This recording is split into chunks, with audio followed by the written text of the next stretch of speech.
Last Pint Productions presents the New Way podcast. The New Way contains adult content, and new episodes are released most Wednesdays. So back off, man. We're professionals. Listener discretion is advised. So you were in Vietnam, if I'm not mistaken? Yeah? Were you in the shit? Yeah, I was in shit. Last night, Darth Vader came down from planet Vulcan and told me that if I didn't take Lorraine out, that he'd melt my brain. Here's how you get him. He pulls a knife, you pull a gun. He sends one of yours to the hospital, you send one of his to the morgue.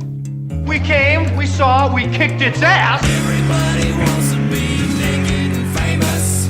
Everybody wants to be just like me. I'm naked. Will you help teach me about this? What is it?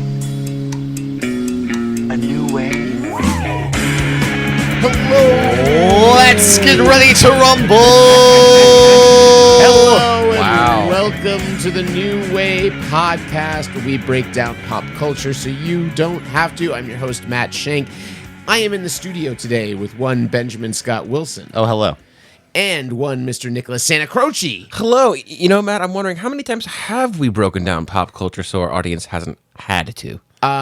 You know, 199.99 times. I'm not a good at the maths, but going by our thing, I believe this is the 200th episode of the New Way podcast. Holy shit! Even if it's not. That's right. It's so what's funny is we have enough lost episodes. I think we're actually at 211. Yeah, that's fair. And That's fair. Even funnier is I do have, as of the recording of this episode, I still have 2 episodes that are in production that will be released before this comes out. But actually, right now, as we're recording, we have only done 197. So, Wow, you really took the air out of the room. I was all excited. This is a big accomplishment. Yay! Let's focus on it will be 200. Oh my God. perhaps it will be 200 at some point. God willing. Oh my! It took us 200 episodes to get to this level of soundboard mastery, and I just want to appreciate that for a moment. I mean, it also. I mean, this is the show that we have Space Ghost. The New Way. He actually announces us on the show. If you're a first time listener, Space Ghost is on our payroll. He is part of the fabric of this wonderful little podcast. Not a day goes by that I don't regret we didn't just ask him to do a tag instead of a voicemail. He wouldn't do it. He wouldn't do it. You don't remember? That was the only thing that he would do. No, we asked him. Fair enough. We asked, and he goes, "No, it's $20 for a voicemail, It's okay. 100 for a tag." Right, that makes sense. Okay. Or right. I mean, he offered other acts as well for $20, but we didn't take him up. Zorak would have done it for $20. Exactly. Yeah. Well, I had a quick note, just because. So I'm getting a note already from Ben. It's in my notes app. So we obviously started this in 2013. However, it was revitalized after Nick had moved here in 2016. Correct. So I just wanted to, memorialize the occasion by I got a 2016 Copper Point Cox Diesel barrel-aged Imperial Porter to share with you guys. Wow. It's a 6-year-old beer. Wow. And Copper Point are they still around? They're still around. Okay, Oh yeah. Good. Oh, good. Yes. Yeah, So they made it through the Great Purge. Oh, beautiful. Well, the craft brewing district in Boynton Beach took a hit. It did. Well, did. so as Ben pours these, I have a little New Way history to share with everyone, just to kind of talk. So we launched the podcast on April 4th, 2013. And I got to tell you, Matt, were you there last night when we were regaling this story with Beth? And I was explaining, Matt didn't always have this high-tech studio. They used to record in, the back room. When you're not in Florida, we would call it the Florida room in the East Coast, the outdoors. Yes. And anyway, I was telling the people in the room, yeah, you could hear the wildlife, you could hear the crickets, and Beth not missing a beat. It's like, you could still hear the crickets. I was like, God damn it, that's good. That's fantastic. Son of a bitch. Yeah, thanks a lot, Beth. no, she's just a bitch. She's a lover, she's a saint, and she's a mother. There it is. There's no son of.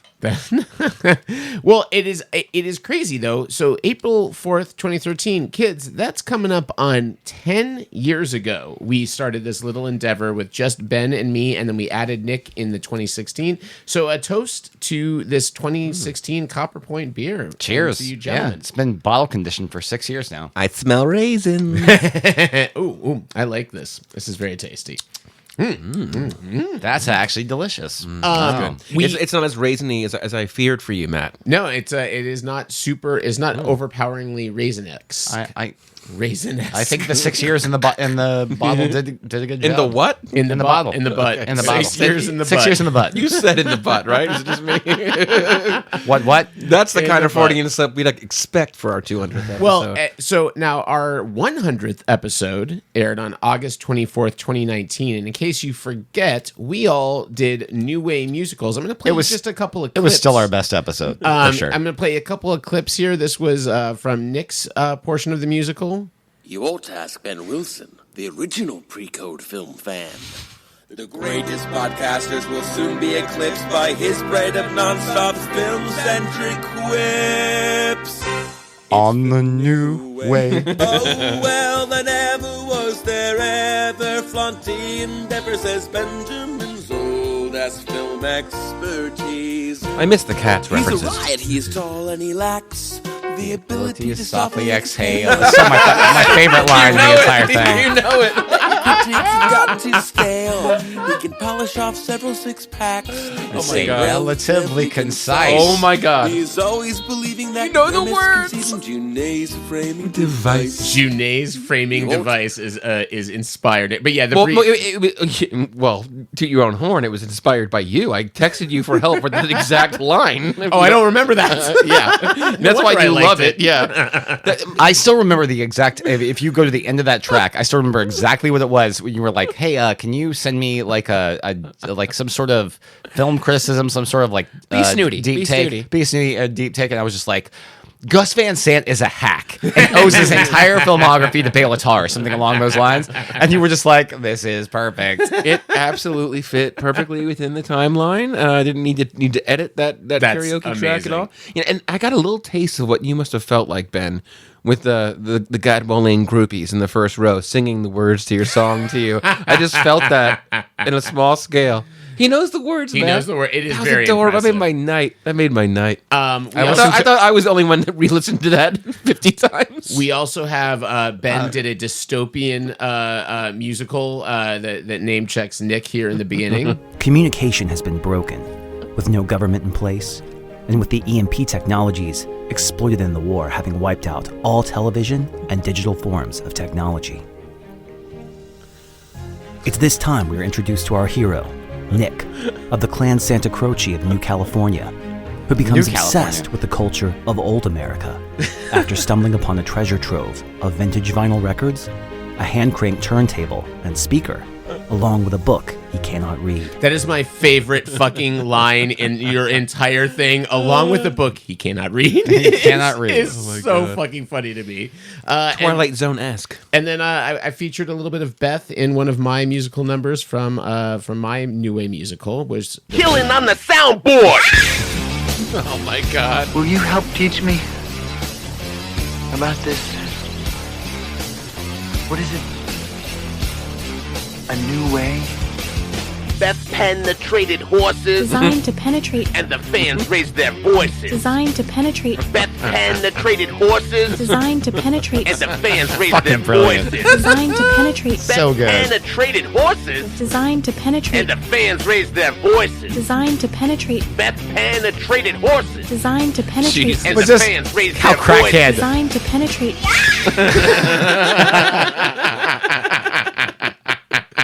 So I had Horses. I had quite a lot of horses. I was a little Michael Rappaport in that bit.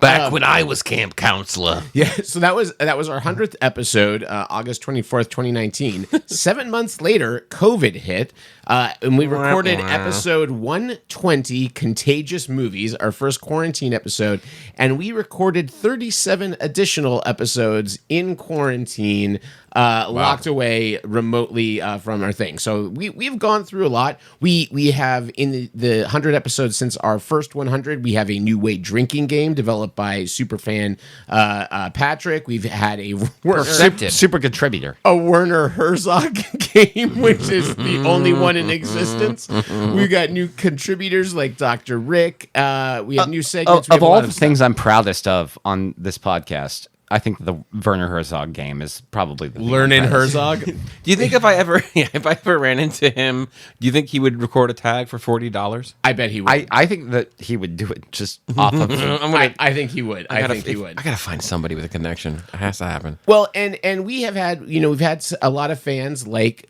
Patrick, and in fact, Patrick actually sent us something. I have not listen to this. Oh, good. I was hoping you hadn't actually. There are certain snuck things. A peek. So some of the things I had to listen to produce and get out. We've got some things that have been contributed. I have not listened to Patrick's song, so we are going to debut this right now. But we asked some of our loyal and big super fans to send in kind of well wishes for our 200th, and Patrick decided he was going to do a musical number. What a mensch. Now, I will say I had to get the sound level, so I heard the opening chord to this, and I immediately started laughing and stopped it because I did not want to hear anymore. But I think everyone's going to be very happy with what's about to happen, so let's find out. Oh, God. Oh, God. We were talking about this song just last night. I'm going to laugh or I'm going to cry. One of the two. Probably both, I think. The new way We're says cry. anything that they want to. Oh, God. The new way is Mars 200 times. Yo.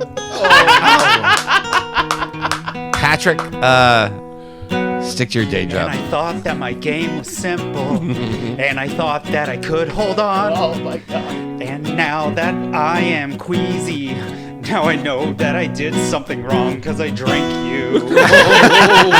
Yeah! God. Yeah, we drank. We drank a lot. We drank.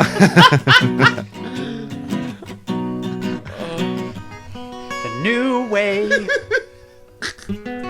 has some things that I vibe to. I did listen hard. I did pay attention to a podcast for some movie fans.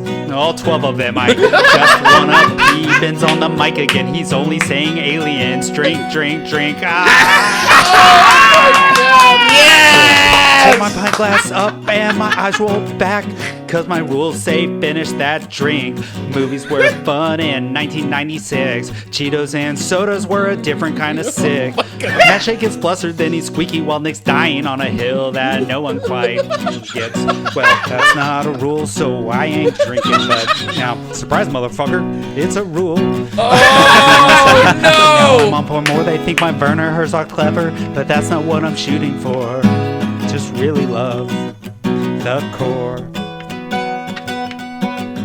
So now that I have to pee and Ryan's read has gone long, I thought, hey, I can leave, I can pee, but now I know that He's playing this. Yeah, he is. Yeah, absolutely.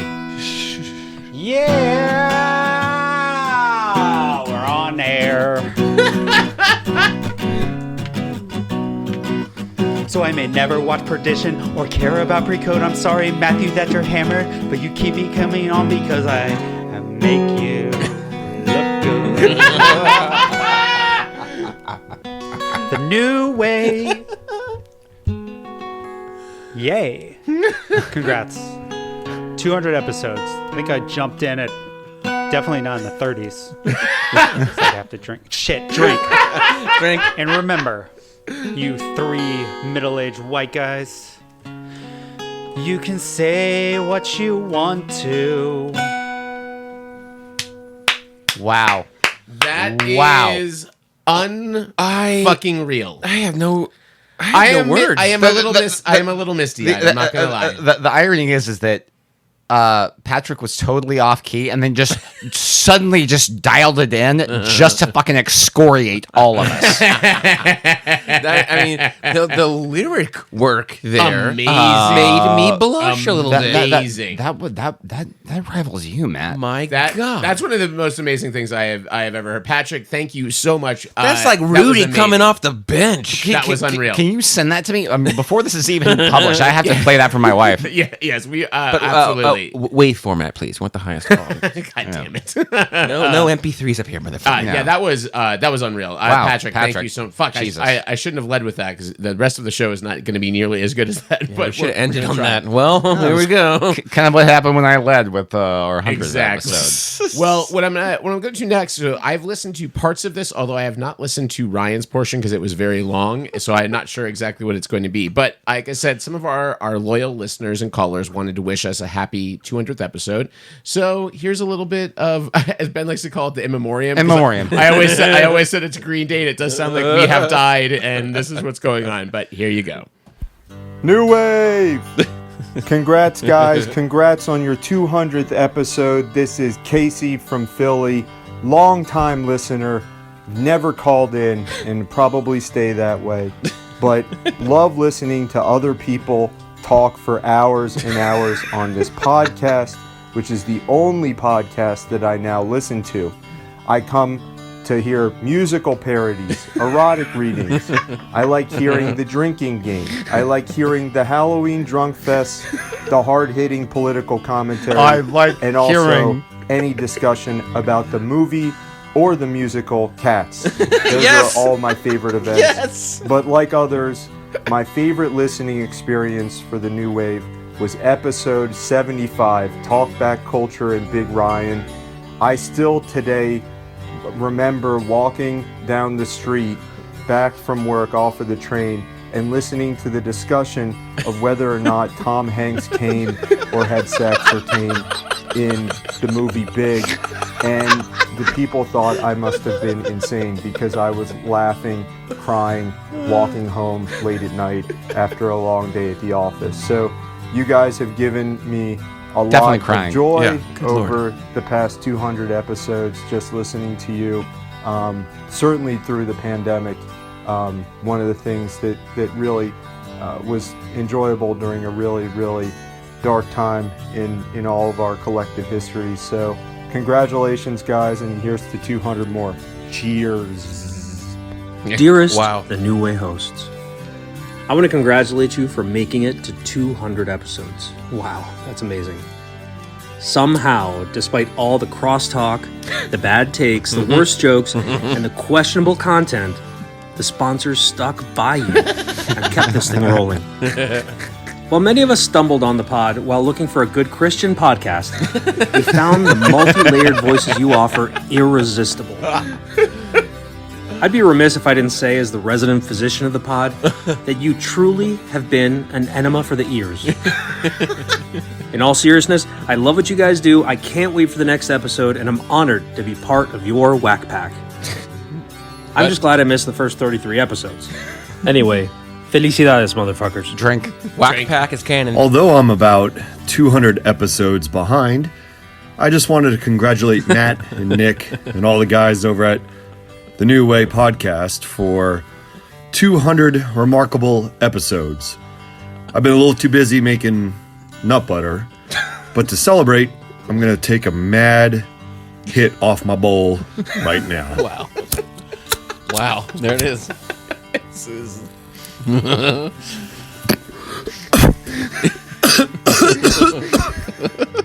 I drooled a little bit. Yeah, I drooled.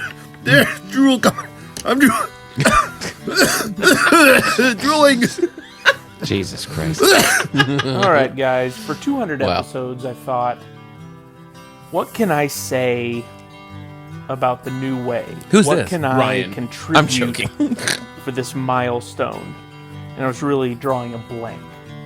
I stumbled into the note that I sent in for the 100th episode, and it was really just droning on and on about Tom Hanks and masturbation and stuff like that. And I thought, is that really what I want to be known for? Too late. On the New Way. And and I realized it's not. So I thought, what am I known for on the New Way? And I realized I woke up last Saturday thinking about the party and my garter and hose and what I wanted to do to Larry in the sex closet. Larry left early for his men's Bible study breakfast at church. As I was lost in the imagination of the moment, I put some coconut oil on my fingers and made my pussy coconut wet, as I call it. After a full hysterectomy, I find that coconut oil is amazing for getting back what was lost and even at times more. Carpe diem. I pulled out my little bullet vibrator. Recently, I'm finding that there's something hot about being coconut wet on the lowest vibration I don't like setting. coconut wet. In no hurry, no time crunch, imagining the evening with Larry, what might happen, what might not occur.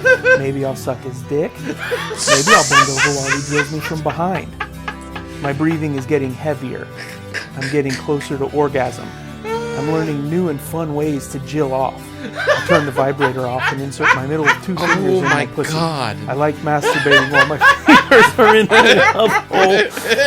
The coconut wet was feeling so good as my middle finger was. I felt myself getting close. Yes, yes. I was panting and moaning my way into a relaxed, intense orgasm. I am a young 50-something-year-old woman. Yes. Oh my God. Well, guys, I almost made it. Sweet baby Jesus. 2/3 of the way through and couldn't keep a straight face. I apologize, but I feel like getting off track and not being able to commit fully to the bit fits perfectly into your 200th episode. So I hope you enjoy. Here's to another 100. I just had to FaceTime Ryan while we were going through that entire thing together. He's live right now. He's live right now. There he is. I hear him. All right, say something astute, Ryan. If y'all are listening to what I think you just listened to, there's not much astute anything I can say. We are all coconut wet. I'm coconut wet for sure. I'm definitely coconut wet. I don't like that. I don't like that saying. I don't want that to become We'll a call thing. you later. It was very funny, but I don't want coconut wet to become a thing. I'm gonna put that out there right now. I am coconut wet. God.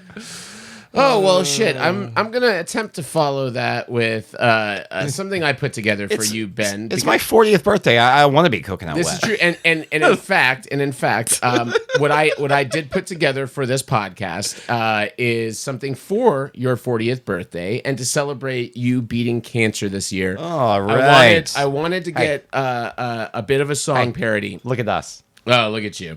But here's the thing. Normally, I would record these and take some time to do it right, and I just have not had time. So I'm going to do something I have never done before and go way outside my comfort zone, and I'm going to do it live. This man is Nathan fucking He's Detroit. Nathan. He will do it live. First of all, apologies to anyone that may come see the show. I promise my voice is better on stage than what you're about to hear here. Stop. Why don't you just sing like a little songbird? Stop. Right? Why don't you just quit with this? All right. Stop it. Make with the tunes. I'm going to try this. I've never sung this song before. I've just written lyrics for it, but I'm going to try my best. So here you go, Benny.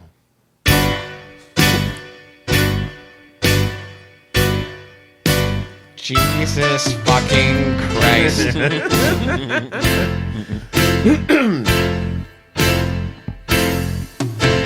Hey kids, let's celebrate together. This dude is beating cancer and he's lighter than a feather. We're gonna drink some beers tonight, so stick around. You're gonna hear some emo music, get up kids abound. 198 pounds. Say, Patrick and Ryan, have you seen them yet? Ooh, but they're such big fans. But Benny, you're the best. Oh, but you're weird and you're wonderful. Oh, Benny, you're just a dream. You've got a bomb mustache, the fattest ass. You know I saw it in a magazine. Oh. Which magazine? But Benny, you're the best.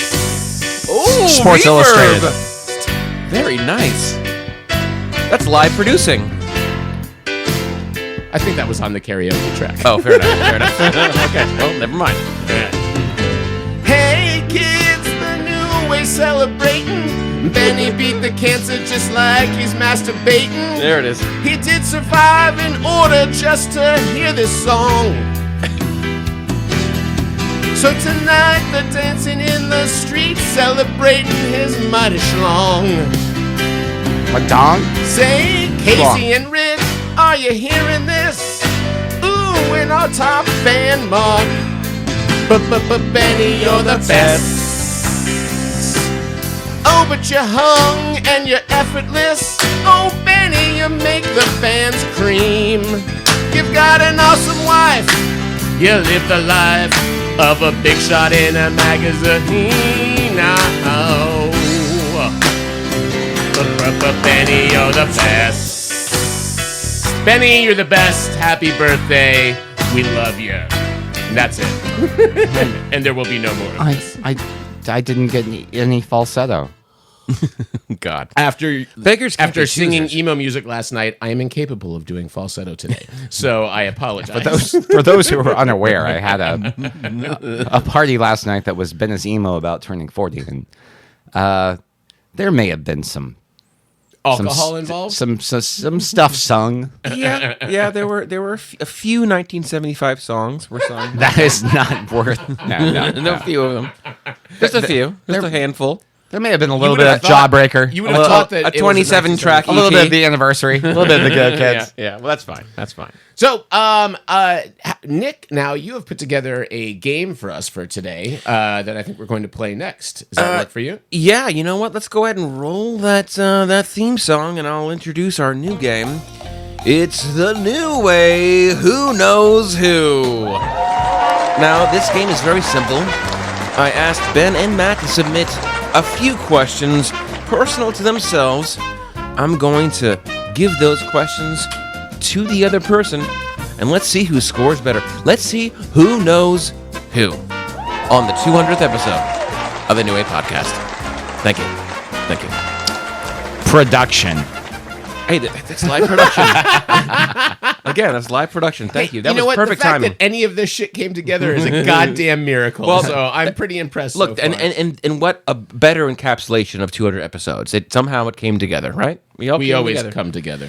Okay. We're gonna move forward. Here is gonna be the rules. Okay.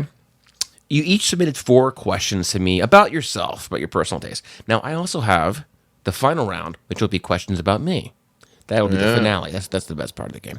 Now, you will have a chance to steal during my round. But for your round, it's just a straight-up trivia. We'll go back and forth. We'll keep tabs. We'll see who wins.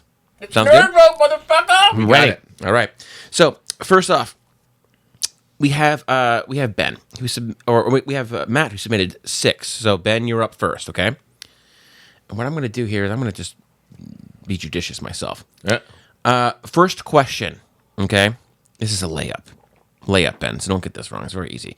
Who is Matt's favorite character in Harry Potter? Snape. Oh, good for you. All right, now Well keep done. track of your own points, okay? Oh, okay. That's now, 1 point. That's 1 point. That was great. So for Matt, this comes with a hint, a generous hint from Ben. Oh, Didn't wow. have to do that. What was the first CD he ever owned? Hint, his dad bought him the tape first. So really, I mean, you should have given him a hint. It really gives it away. But I'm gonna probably be wrong, but is it Warren Zevon? good guess. It is not. Oh, that's a good guess. I don't know the answer. It is Tom Petty, Full Moon Fever. Wow. Sorry, that's a hard question. I should have actually. I do remember that now. Yeah. And I think it's That's a on the hard podcast question. too. I That's think a it was hard mentioned on the question. podcast. It so was it's fair. mentioned on the podcast. Is the only reason why That's I put it fair. on there. I'm sorry, I don't listen. Yeah. Okay. to the podcast or anyone else. To be fair, I think Ben's questions are a little hard, but anyway. Okay, so we're going back to Ben. Shit. What is like a real asshole, aren't I? What is Matt's favorite musical? Urinetown? Oh, that's incorrect. Ooh, incorrect. Oh, All okay. right. Now a chance to... It's got to be close, right? A chance to level it up, okay? Matt, what was the first PG-13 movie Ben ever saw? Oh, fuck. I You know mine. I know we have talked about this on the Multiple podcast, times. and I can't, fuck me. I'm the worst goddamn friend on the planet. I forgot also, so don't worry about it. Just do your best. Temple of Doom. That's incorrect. Oh, incorrect. Okay, Ben's still up one. It was Batman. Ah, shit. Okay. Now... Oh, by the way, my favorite musical was Into the Woods. Into the Woods. Yeah, thank you for reminding me that. Oh, shit, really? I mean, it's one of my favorite musicals, too. Yeah. But Okay, so now this is the fourth and final question. No, we're on 3. Oh, you're right. We're on 3. We've each had 3. I am scoring a big goose egg. Oh, okay. So now we're going back to Ben for number 3. If Matt could adapt a book into a film, I suppose, right, Matt? Yes, sure. What book would he adapt? I believe it'd be Inferno. That is goddamn correct. Yeah, fucking that's A, great. Ben. You're That's great. fucking dead on. And damn it. And you sent me Inferno, Matt, as a present to read, and I get to read it. So I'm a horrible friend too. I'm just trying to make you feel a little better here. So now we go back. We go back to Ben. Growing up, Matt didn't have cable, but his family did watch one show on Sundays. What was This the is show? me? Oh, wait, no, that's I'm Ben. wrong. This is Ben. This is for Ben. Yeah, I don't this is know Ben. that. Growing up, Matt didn't have cable, but his family watched one show. You on mean Sunday. Ben? No, Ben. me. This is not my. I didn't have cable. He didn't have cable. Ben so Matt, and they Matt, watched- okay. Ben didn't have cable growing up. And you watched one show on Sundays Sundays. What was it? as a family. Yep. I want to say it was MASH or America's Funniest Home Videos. Yeah, probably neither of those. It was the Cosby Show. Oh no! Oh no! I got Cosby'd. Oh no! Shit. Oh no! That's, okay. Shit. All right. So this is the last question for Matt's round. Ben, sorry for getting mixed up there. I think that he had one easy question and one hard question. Go to the hard I'm question. going to give you a hard question. What, in the spirit of the last question, what Stephen King short story would he most want to adapt? That's a tough one. It's a pretty tough one. Well, it's good. It'll get you back in the game. I'm going to need an answer. Elevation? No. It's The Jaunt. Oh, The Jaunt. Okay. The Jaunt. Okay. Elevation is the U2 song he most wants to cover. Hello, That is correct. That is correct. All right, so Matt, last question of the Ben round, and then we move on to the final Nick finale round. What was Ben's favorite film of 2010? Jesus fucking Christ. 2010, 29, 2000. Do you want a hint? Yeah. I need to know. I kind of need to know. Give him a little hint. There. England. Atonement? No, that's not 2010. Oh God. When did Lock, Stock, and Two Smoking Barrels come out? No, I'm. It's Slumdog Millionaire. No. Which would not be England either, but That also came out in 2008. yeah, I don't know. Tinker, Tailor, Soldier, Spy. Oh, another favorite reference. in the Another Nick podcast. often reference. Well, on the you know what? podcast. You know what, Ben? Well, I gotta got a hand big it to you. zero. I gotta hand it to you. They're tough questions, but they're fair. They were fair. All They are mentioned. very on the podcast. fair. Everything that was All mentioned mentioned on the had podcast. all been mentioned on the Yeah. podcast. That's the only reason why. Yep, and you know what? I almost made that a requirement and forgot to ask you. but In fairness, all of mine have been mentioned on the podcast as well. I talked about Now- the Jaunt. All right, there we go. Then it is a requirement. Yours were easier. Now, Yeah. now I don't know if I ever mentioned any of these things on the podcast. So this is the wild round. Yes. And here's how we're going to do it. Okay, you're going to yell your name, Doggy style. Ben or Matt, and whoever's first gets first crack. Who am I? Well, you're going to be Matt. Okay. That works. Whoever, That- and if you get it right, you get 1 point. Okay. If you don't get it right, the other person can steal. They have 5 seconds to come up with an answer. Wow. Okay. All right. All right. Number 1, Ben is winning 2-0. Yeah. This is a fast round. You can really make up some ground, Matt. This item almost ruined a Santa Croce Christmas when my father. Matt. Matt. It's the Ninja Turtles blimp. No, that's incorrect. I'll finish the question. This item almost ruined a Santa Croce Christmas when my father found it in the freezer. What was the item? 5, 4, 3, 2, 1. Didn't know it. A banana. A banana in a freezer. You have a banana in the freezer, and it was a big blow up, and it was on Christmas Eve, and we never know. We still don't know to this day. It wasn't me.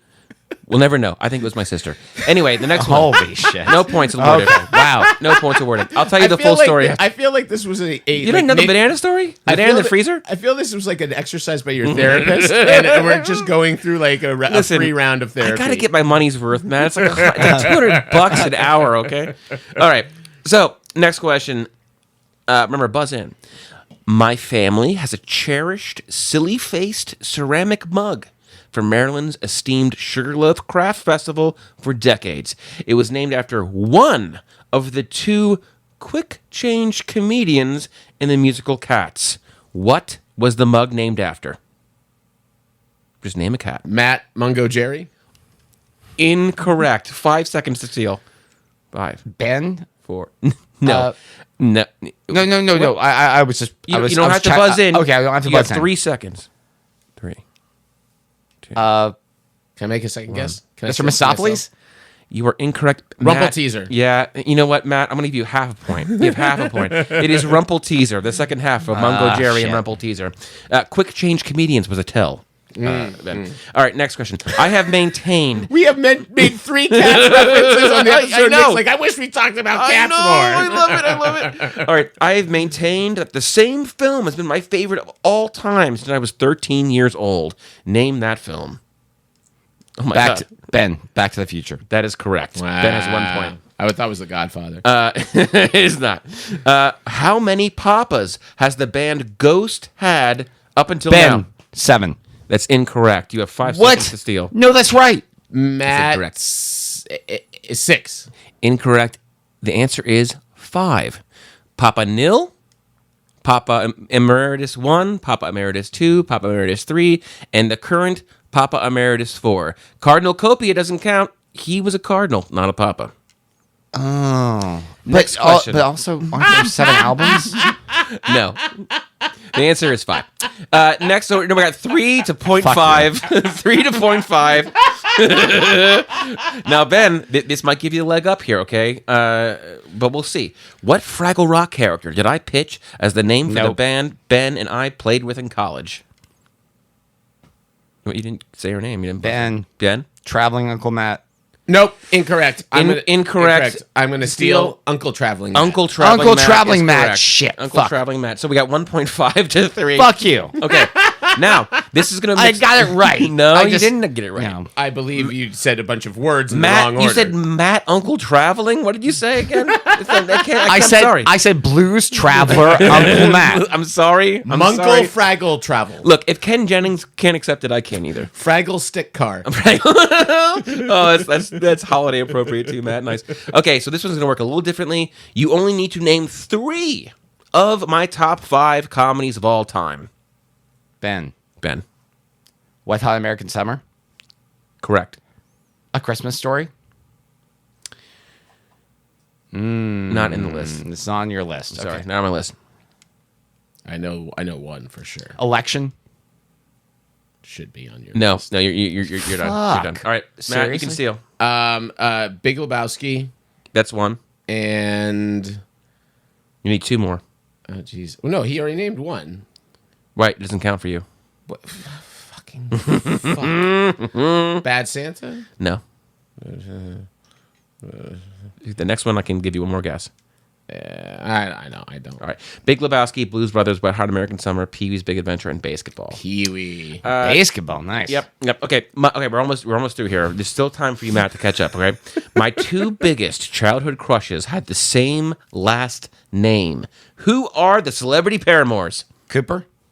What? No. What did you say? You gotta chime in. You gotta buzz in, Ben. Sorry. No, You want the name of the actress? The 2 biggest childhood crushes had the same last name. Who are they? Actresses, like famous women. The characters or the actors? Yeah, that's what I'm asking. That's what I'm The- asking. The real names. The real names of your crushes. Who played April O'Neil? Well, there were two. And time's run out. Who was the ass double in the two step forward, two steps back video? That's not correct. the clue, the same last name, surname is Houston, Whitney, and Angelica. All right, Interesting. What? Oh yeah, I definitely mentioned that. We on are the learning podcast. some new shit today about it. You did not mention that on the podcast. No, you never mentioned that. Or in person. Roll the tape. Or anyone. It was roll the tape. Yeah, roll the tape on that fucking episode. Wait, actually, we do have it here. Uncut job. Right. Okay, that he definitely did say it. I will. It was the Witches for Angelica Houston that did it for me, and it was the I Want to Dance with Somebody music video that did it for Whitney. We're almost through here, guys. Push through. We're almost there. I wore the number 8 for the Carver Center for the Arts and Technology Wildcats varsity baseball team in honor of Baltimore legend Cal Ripken Jr. What position did I play? You played second base. Second base. Ben, second base. Ben, second base is correct. 4.5. And you didn't have a single error in your senior season. And 0 hits. You're And correct. 0 hits. You're correct. Very good. Very good. All right, 2 more questions. Matt, I don't know. I'm out. I'm out. But I'm just gonna. But they'll be. Continue But these are fun. We're having a great time. That's great. It's for posterity. This isn't just my favorite HBO series of all time. It's my favorite. Is Matt. Oh, Matt. 6 feet under. Matt's correct. Of 6 feet course. under. All right, Matt. You're making it respectable. I knew here. what it was. Almost. Now, last question. I'm gonna make this worth 3 points, and it's a chance for Matt to win the game. Just for some intrigue. Rigged. I worked at the historic Senator Theater in Baltimore, Maryland, in high school. I stole a photo of myself with an A-list celebrity from one of those premieres. Ben, name the celebrity. Edward Norton. That's correct. Wow. That was a game. For what premiere? The Score. The score. Directed by Frank Oz. Yeah. Starring Robert De Niro. Yeah. Edward Norton. Which bums me out because at the time I'm like really want to get my picture taken with Ed Norton, and I could have met Fozzie Bear. I just didn't know what he looked like back then. And apparently you had a picture of Salma Hayek's tits too. So I'm well, not sure. we had somebody, an unsavory character, went up to the top balcony and took a Polaroid from above. Good God. And that unsavory character was you. No, it was not. It was not me. It's me. It was a young. Hi. It was a young Matt Schenk. No, and then that photo luckily got confiscated though, so we had a happy ending. But I'll bet. And it was Ben. And it was the happiest of endings. Well, thank you so much for the thing. I'm a terrible friend and a horrible human being. That's not. That was not the spirit of the game. That was not the spirit of the game. That's not the spirit of the game. That's And, not what I was going for. I'm real happy. Anyway, Matt, to be fair, I have a 10-year a 10-year head start on you. This is That's true. This is true. I also my brain's broken, so I have that excuse as well.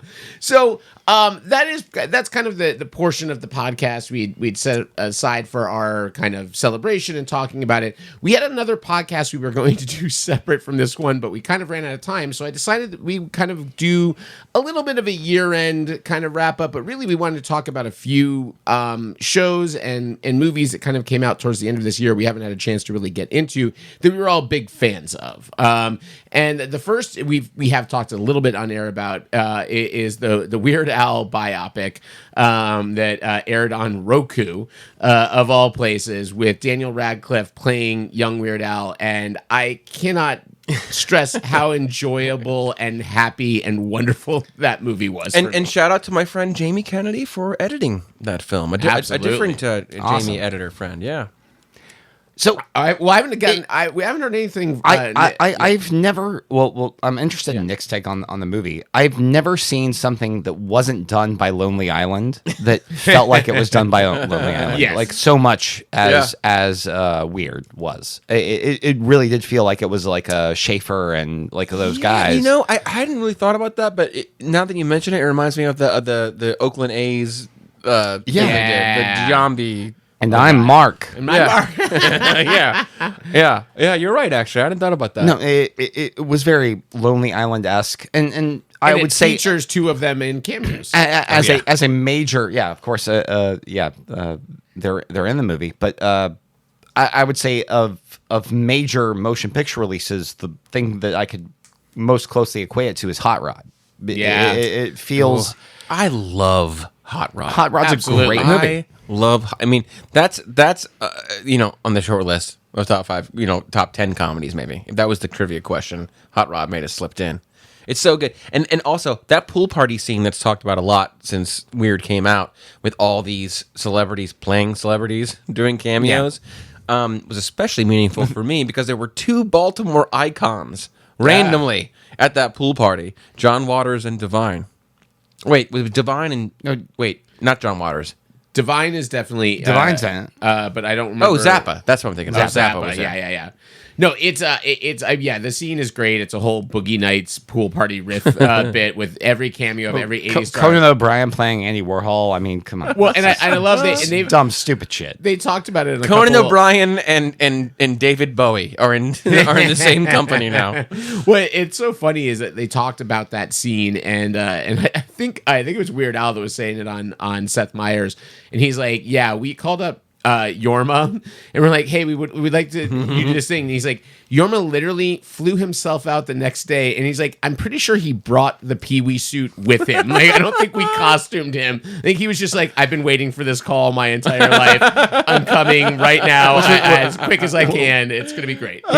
He came when that call came. Exactly. He was like, that's great. Nope, I'm I waiting love for this. Yorma. But yeah, it is, and I also loved. I mean, there was a great press tour with Radcliffe and Weird Al going around, epic. Was, and Radcliffe every single time deferring and taking the secondary seat on the couch on like the talk shows to let Weird Al be the star of this thing. Like I really, well, he's just Al when he's in civilian clothes. Yes. Weird Al is the stage persona. Show some respect. I think that oddly enough, the hardest I laughed in that movie is a random Rainn Wilson line delivery when he's in the bathtub. Rainn Wilson as Dr. Demento, and he eats the guacamole, and he goes, "This guacamole tastes weird," and he goes, "It's because there's LSD in it." It's so matter of fact, and I'm like, "This is amazing! Like, this is so great." So can I say one thing? Actually, LSD guacamole. I mean, it's a great movie, and everybody should watch who hasn't seen it.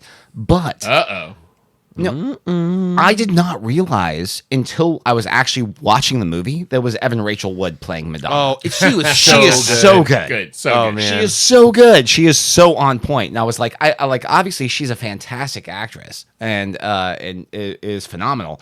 But I did, like, watching the trailers, I didn't know it was her. Yeah, she's great. Great. She was, and I mean, I can't speak for Madonna, but it feels like she played her in such a ridiculous way that it's hard to take offense. It would be hard to be upset. I have a strange feeling that Madonna is totally happy. I would love to know. I would love to know. Because another funny thing is, you look back and Alice had some feuds with the people that he spoofed throughout his career. And in fact, Coolio being one of the biggest ones. Who then later went on record saying it was his biggest mistake ever, and pushing back on that. And whose death we broke live on air on the New Wave podcast. Jesus Christ. Hear it It all comes back to the New Wave. Hey, it's 200, baby. But it's funny like that's an element of his career, and you could tell that like sometimes it took a real toll. He didn't want to upset anybody, but sometimes he did. And now he just doubles down. Now he's just making a movie about having a long toured love affair with Madonna, and like whatever, she'll get over it. And a drug cartel. Leaning back into it. It's like, hopefully they won't get mad at this because we're just gonna throw everything at the wall. I mean, at this point, he's got enough pull and clout to kind of, I'm sure, do whatever the hell he wants. He's got more friends than Madonna does.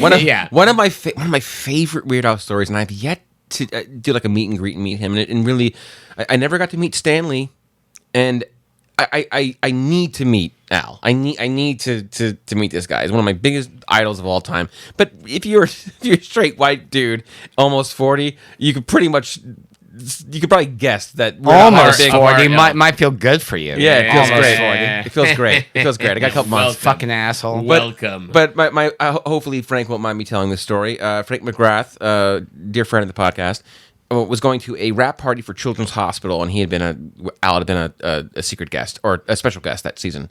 and secret. Yeah. It wasn't a secret. It was public knowledge, to be fair.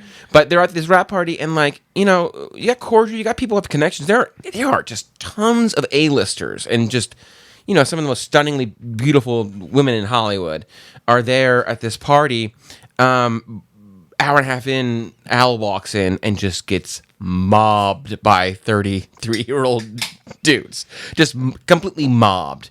And he took his time with every person. Frank got to have a conversation with them, and I think he knows what he means to some people. If you are a certain age, it's almost like he was part of your life. I remember buying that. Is my first album, Dare to Be Stupid, on vacation with my family, and like it shaped my sense of humor in a lot of ways. I love that man. I love that man. Absolutely.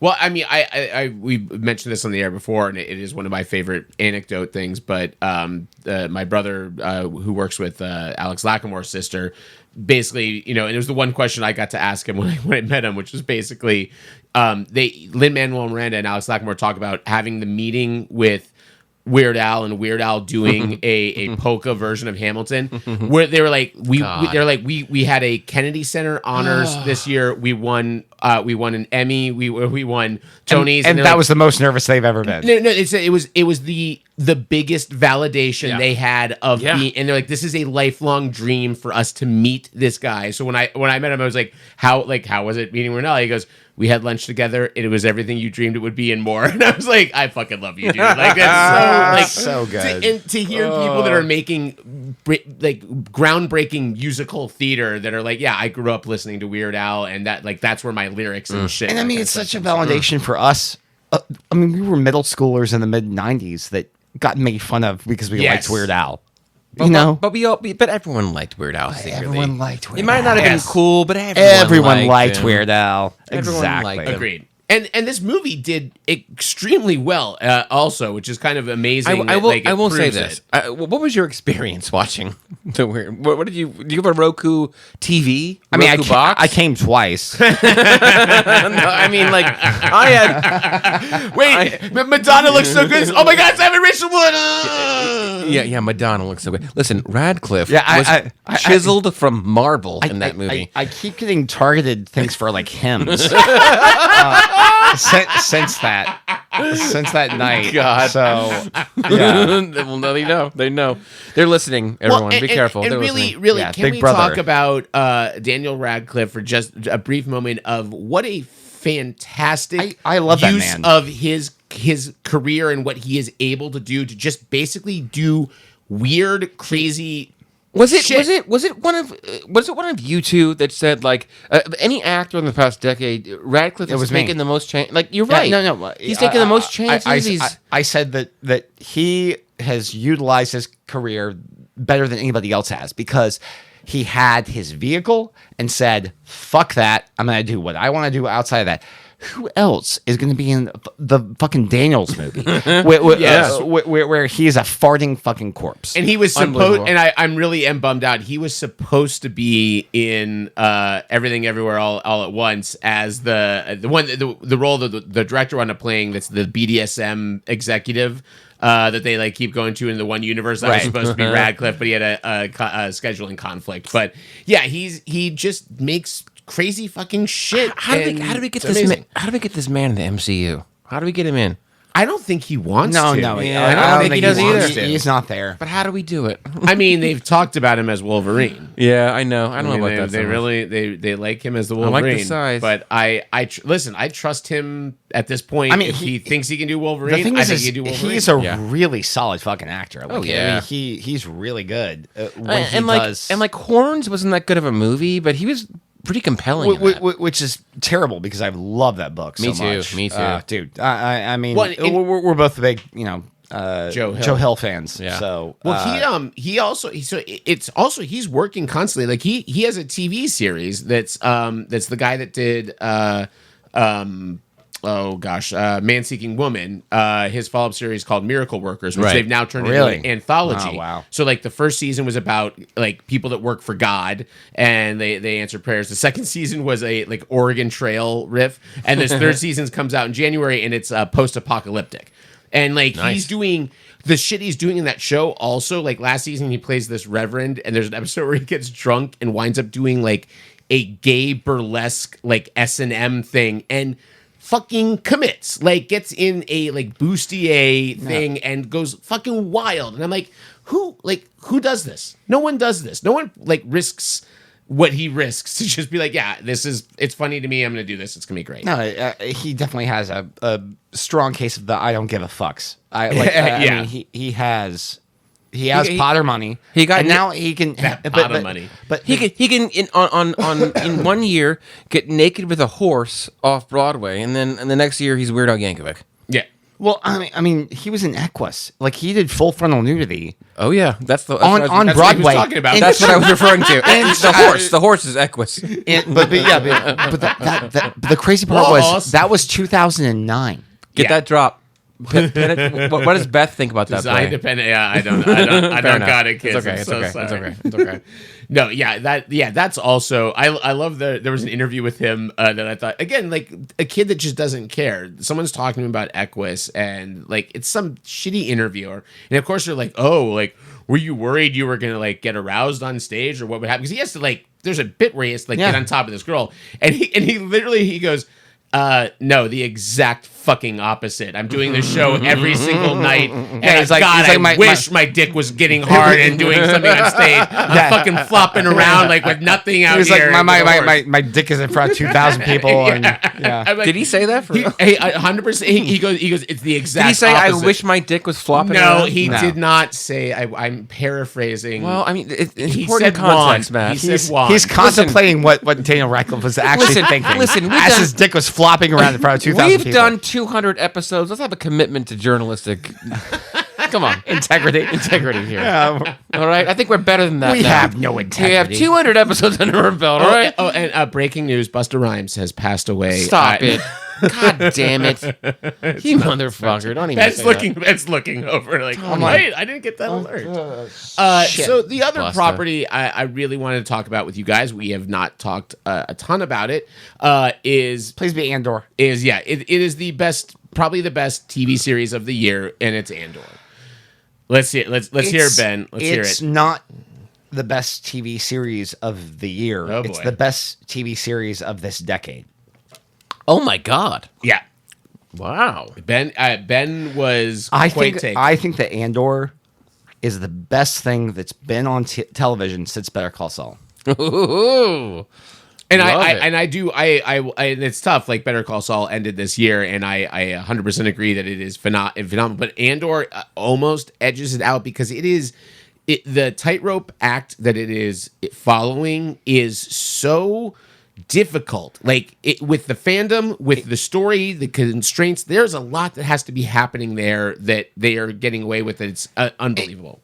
But for you, Matt, like as a Rogue One stan, it was a great, jumping off point for a series. Mandalorian was great, but that's like right in your wheelhouse. So it wasn't for me. Really? You didn't like Rogue One? So I don't love Rogue One. Well, that's great then, man. And I was sold. Wow. The Gilroys like absolutely just fucking destroyed it. Do you think that you would, if you go back, you're still connected? Oh, no, you're not. The writing's on the wall. Make sure you're connected. Stumble, you might fall. I can't hear myself. Can you hear me? Yeah, I can. I can hear you. Okay, it's fine. It doesn't matter then. Can you hear me? Can you hear us? Well, he took off his no, headphones. I can't. We're going analog, baby. Oh, boy. So do you think if you went back to Rogue One now, you would like it more because of Andor? 100%. Oh, okay. I think I would love I would love for you to I would like to hear your thoughts if you ever go back and watch it, because I still love Rogue One. I'm wondering, now I'm thinking about it. and I'm also wondering if I gave Rogue One, if I was a little short on it, just because of what I thought were its shortcomings within the Star Wars universe. Yeah, and now having this expansion of the Star Wars universe with Boba Fett and with the Mandalorian, this was the most. I mean, it didn't have to, and what I kept telling Beth is, it doesn't have to exist in the Star Wars universe. It could have been the fucking Bourne, could have been the Bourne Identity. Yeah, this exact same story could have happened with the Bourne Identity, and You it got would like a have spy heist. Yes, vibe, exactly. You know, exactly. Somebody who doesn't want to, whatever. And it could have been normal, circumstances in like the universe that we know. But it utilizes the Star Wars universe in such a minimalistic and so precise way that it contextualizes everything that much better. It makes it that much better. It's like, oh shit, like Star Destroyers are this big. Like, fucking TIE fighters are this big. This is the way that things feel on the ground. And it's never been done in Star Wars before. It's fucking brilliant. It's so good. I cannot tell you how much I love fucking Andor. Like, Andor is... it's literally my top 5 TV series of all time. Like already just from this first season. I was so in awe watching that. I was just like, Jesus Christ. Somebody took Star Wars and they made it fucking important. They made it, and they took issues and they made it fucking important. Sorry. I'm sorry. I'm sorry.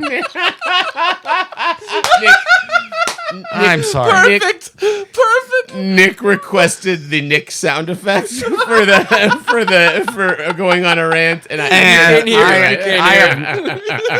have no context of what's happening. Beautiful bastard. Ben, there was a growl that came out of your voice at primal. one point in there that Primal. was like the most passionate I have ever seen you talk about. That's 200 anything. fucking episodes right there. That One was monologue. Beautiful, Ben. That was beautiful. I don't disagree. I don't. Well, I think what's really fascinating about it as well is that, for many years, George Lucas kind of bitched at the fans, kind of backlash of the prequels and being like, oh, well, they just didn't want like the inner workings of a political landscape or all this stuff. And I've felt the same way about like Dune books getting like political and boring, and this did exactly those things. It just did it so well that you're watching this bureaucracy. You're getting to see exactly what's going on with the Empire and with these things in what should be like. It's what Lucas was right. I think, wanted to do. He just didn't do it very well. And see, yeah, right. The Senate in the prequels was always kind of clunky, but like the concept of it is really cool, especially in these like super politically charged times. And they brought back the Senate. They brought back sort of fucking Mon Mothma. Holy fuck. Class stuff and what it's kind of like what I love about She-Hulk was the sort of the in between the big She-Hulk. Listen, She-Hulk. All I'm saying is they explored they explored the in between of the everyday. You know what I mean? And this kind of did that for Star Wars too, only in a grittier, grimmer kind of dystopian type of a way. And well, I mean, I love that we've now seen Star Wars cubicles. We've seen Star Wars like neckties. Like I fucking love this. Yeah. I still think nothing beats the double tie, the Back to the Future 2 double tie, the future tie. Yes, that is it's a pretty good. I still think coming around. Back to the Future 2 and Her had the best future style. I think if I had to pick two, her is definitely we don't future have Paul. pants, baby. Should we call Paul? Yeah, we should call Paul Future Pants somewhere. He just came. But do you want to start a band called Future Pants? I really think it would be good. But like Matt Traveling Uncle is it's gonna be the next big Uncle thing. Traveling Matt. Sorry.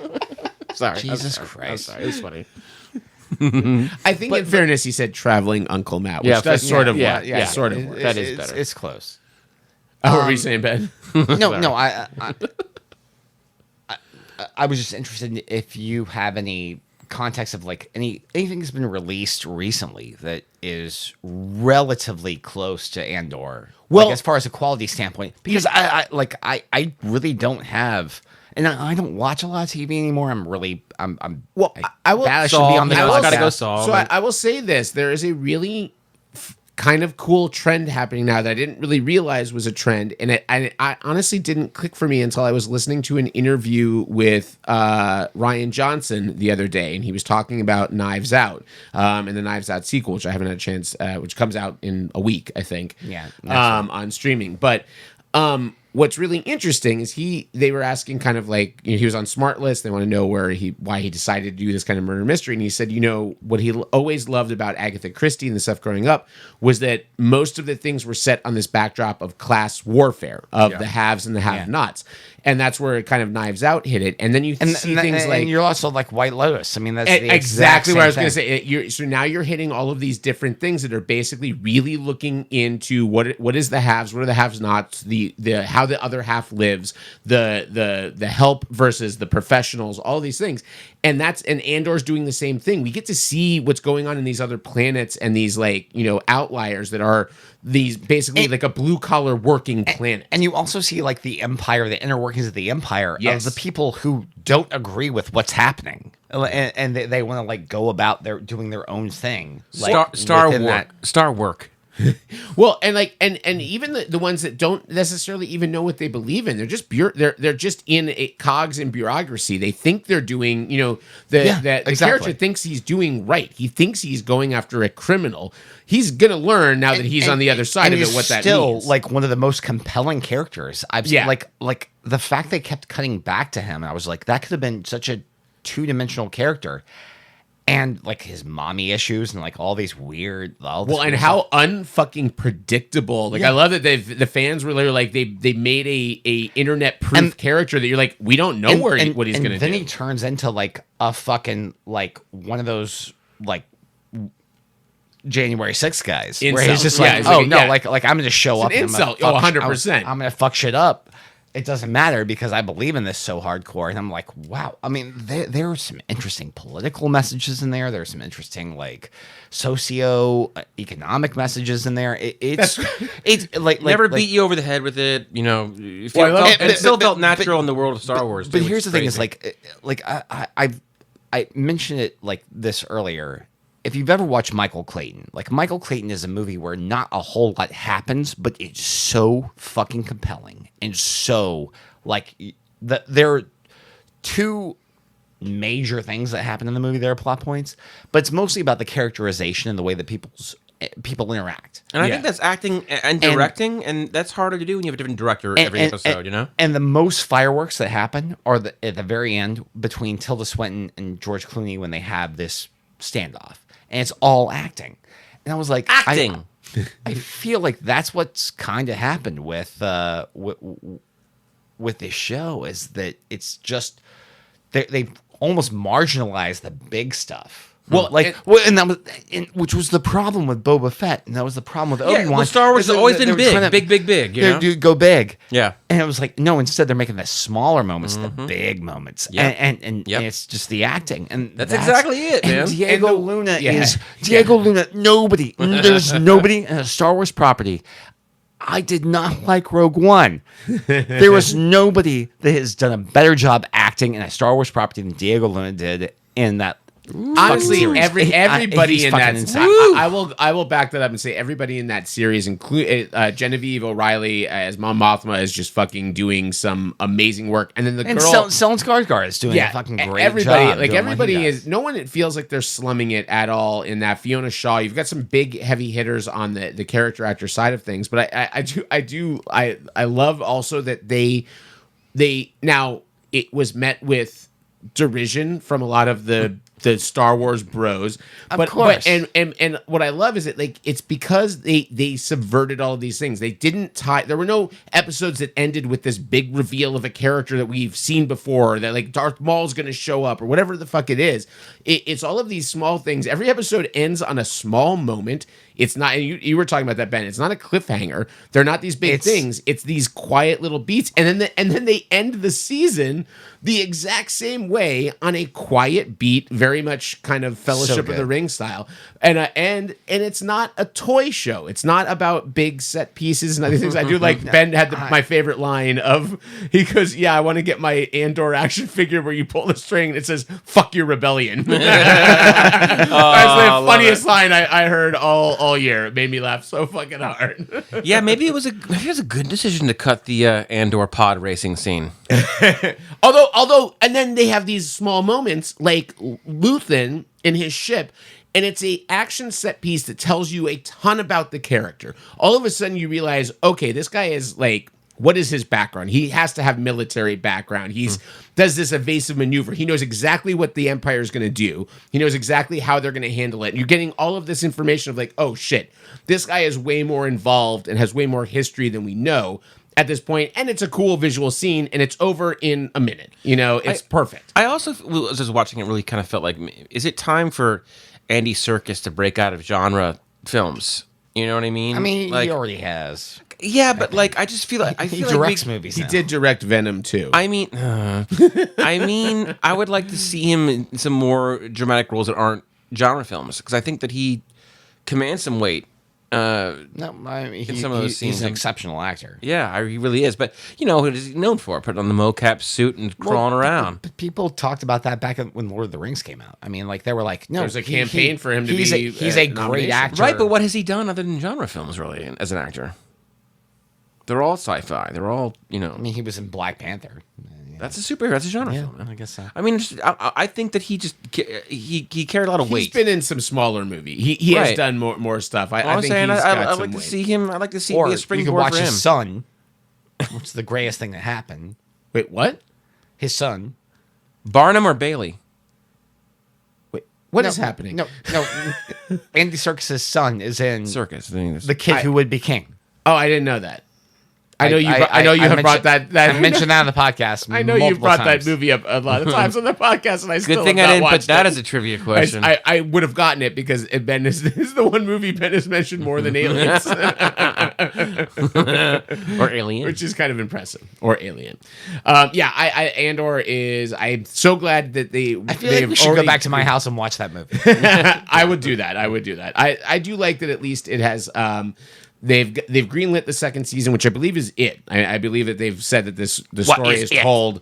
The story will lead up to Rogue One at the end of the second season, and that will be what we get of Andor. Yeah, but I would also give Gilroy keys to the kingdom to say, hey, what else do you want to make in this universe? So, also, we would be remiss if we didn't mention White Lotus too. So we have to do. I did put that on my list. So originally this was going to be Weird Andor, but this has to be Weird Andor Lotus. Weird Andor Lotus.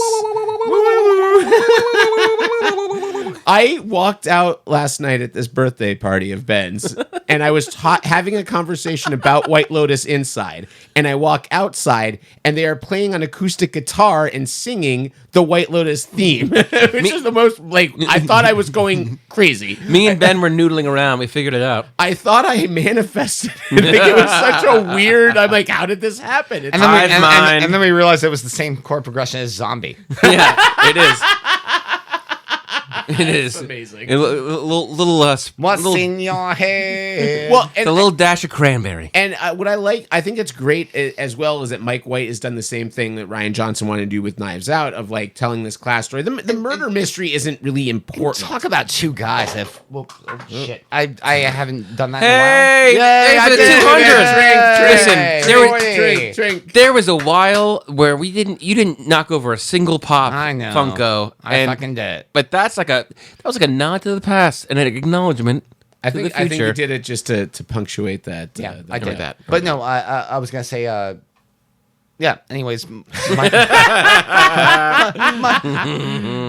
Mike White, they've gone that same like path where they've done their own thing.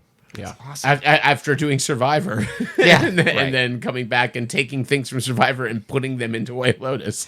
I mean, Ned Schneebly always felt like kind of a little punk, and I'm glad that he's really spreading his wings now. Yeah.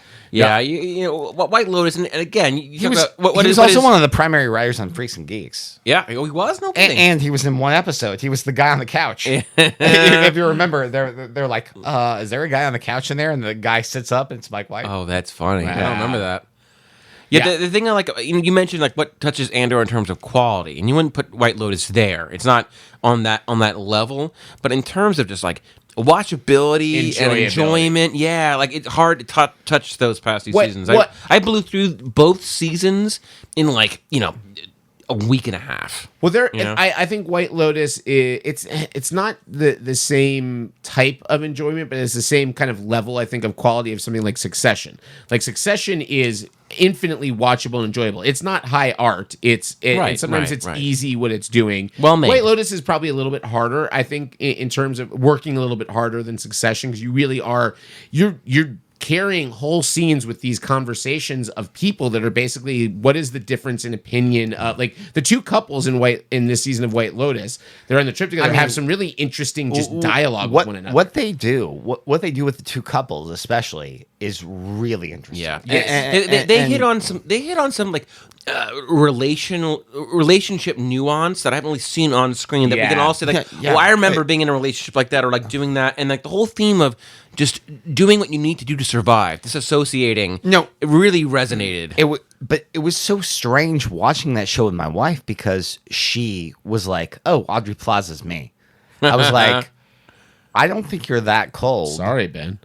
Yeah, no. And I was like, "Oh, are you gonna fuck Paul?" Because that's kind of what happens in the show.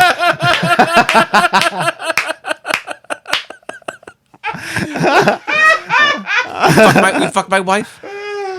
Oh God. But no, it was strange. I was like, do you feel that alienated from like because? No.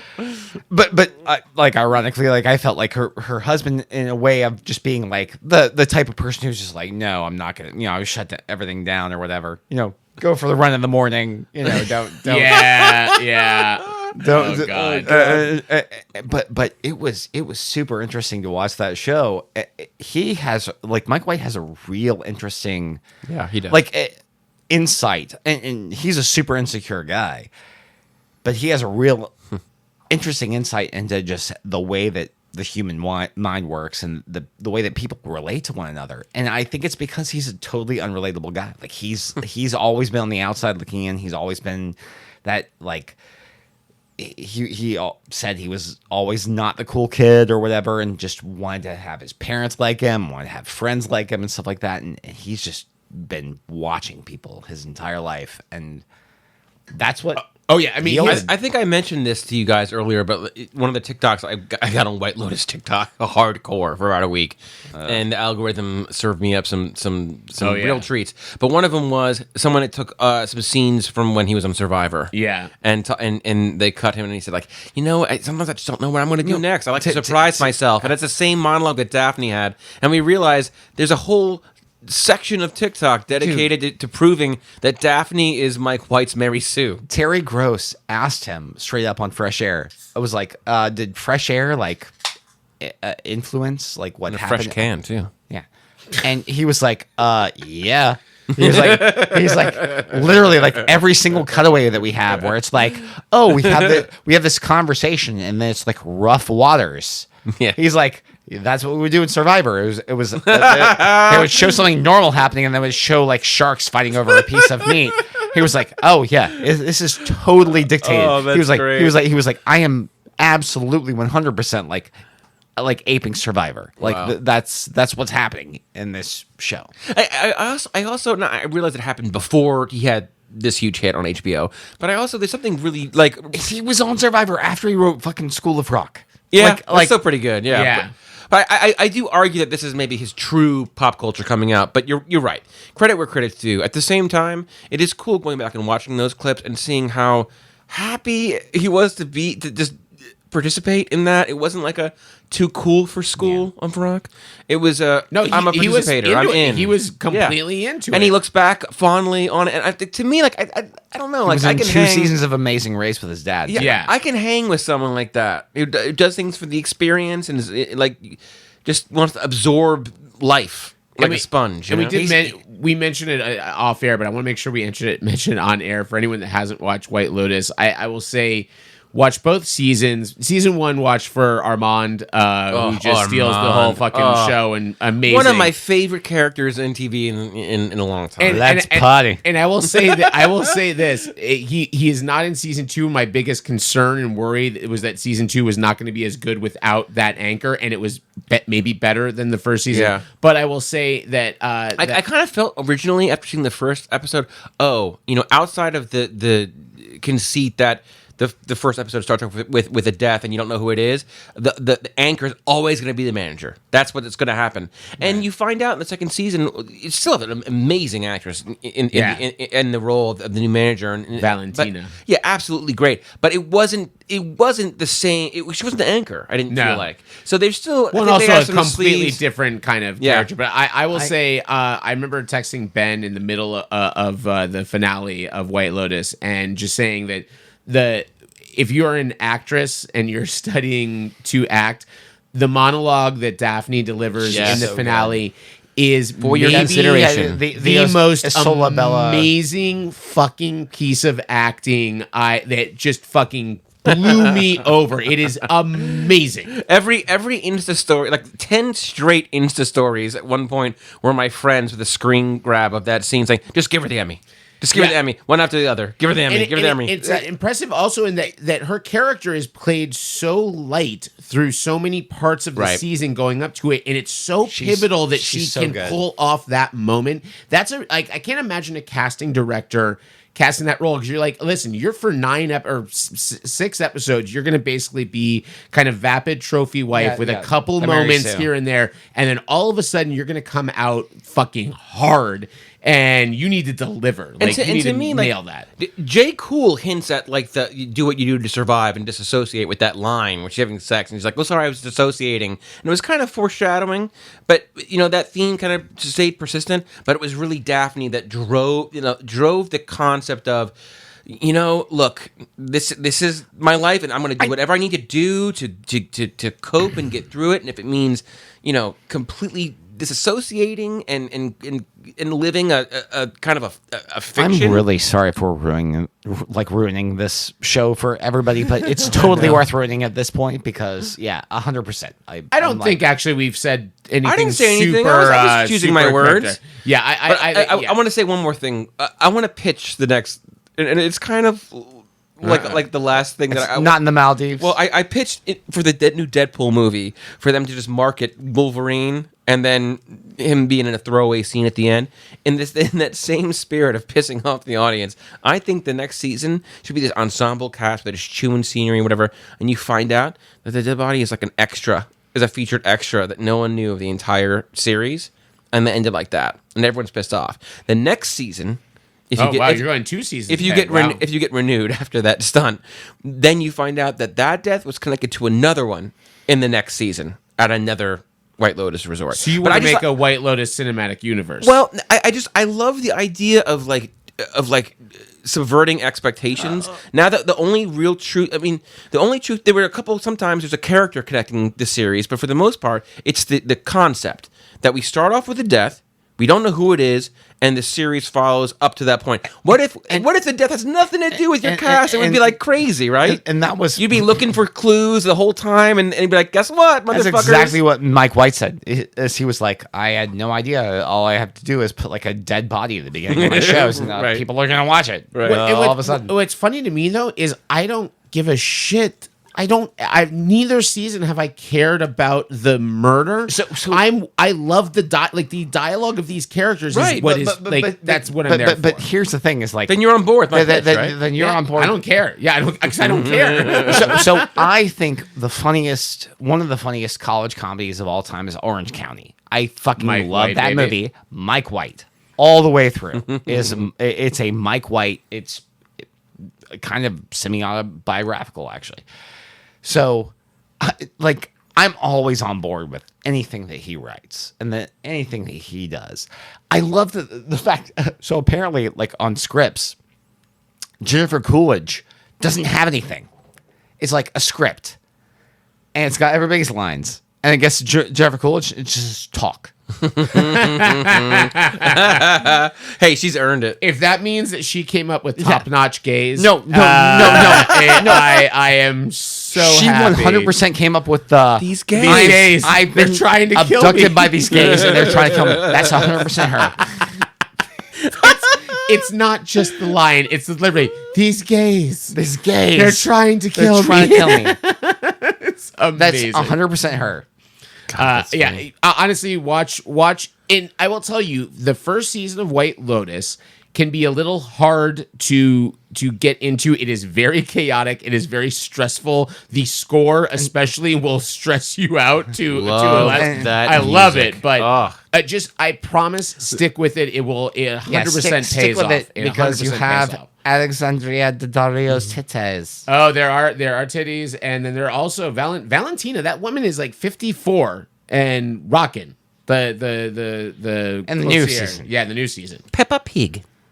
What? Yeah, her ass is very nice. All right. All right. Well, on that note, we want to thank you so much for listening. Happy 200 episodes. Yay! So happy to have my best friends here in the room with me today. We thank you for sticking with us for these. Hopefully, these are you're listening to this before the new year, and I've gotten them produced, or maybe it's January and Happy New Year. It's a little extra gift in the new year. We'll figure it out. But thank you so much for listening, and we. Oh, go ahead. What? No. What? Uh-oh. What? You got it? You One got more? something? Yeah, Go for it. no, it's fine. Do it. Do it. No. Do it. Say it. Do It's it. your birthday. Do Do it. it. I'm 40. He's 40. Well, I'm glad we waited for that. Thank you so much for listening. We'll talk to you next time. Salud. Cheers.